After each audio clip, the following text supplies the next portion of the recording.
Hair transplant பத்தி இன்னொரு கேள்வி வருது. ஆ.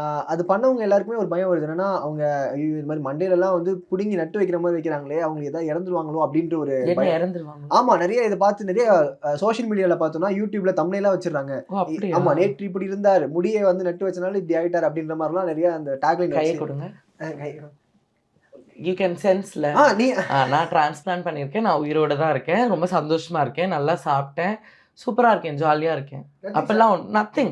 When you are doing it under a right person, of course yes. நீங்க சொன்னதுல ஜோக்ஸ் அபார்ட். நீங்க சொன்னதுல நீங்களுமே வந்து இப்படி கத்தி வச்சு கிழிக்கலாம். நானுமே கத்தி வச்சு கிழிக்கலாம்.